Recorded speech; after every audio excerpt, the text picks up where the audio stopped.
Tragic wait. DNA testing required for identification of SANDF troops killed in DRC. Complications in repatriation efforts. The South African National Defense Force, (SANDF) community is faced with a grievous delay in the repatriation of 14 soldiers killed during conflicts in the Democratic Republic of the Congo, DRC.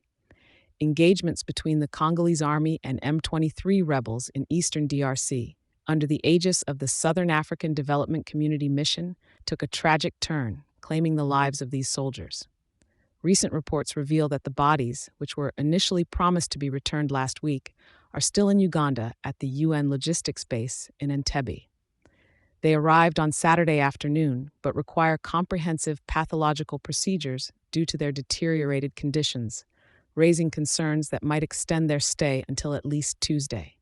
The SANDF confirmed that the soldiers' bodies weren't preserved in a mortuary, but rather kept in a stationary truck, significantly worsening their state.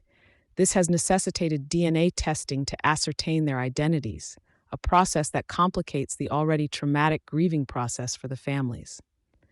The handling of the bodies has sparked widespread dismay among relatives and colleagues alike. City press noted that traditional final viewings, crucial for closure in many cultures, might be unfeasible under these circumstances, intensifying the family's anguish.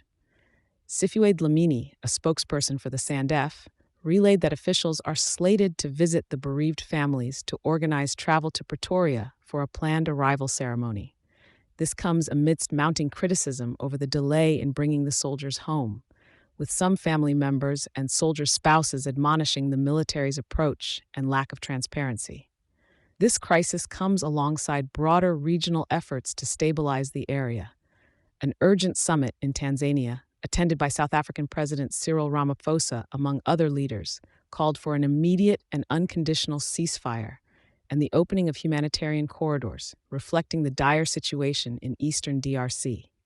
In South Africa, the national flag was flown at half-mast, honoring the fallen soldiers, and a solemn minute of silence marked the beginning of last week's State of the Nation address by President Ramaphosa.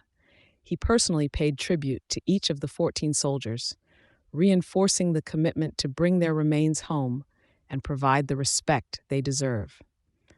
As the SANDF and governmental bodies work through the logistical and procedural hurdles, the nation holds its collective breath for the dignified return of its heroes, whose sacrifice amid tumultuous circumstances will not be forgotten.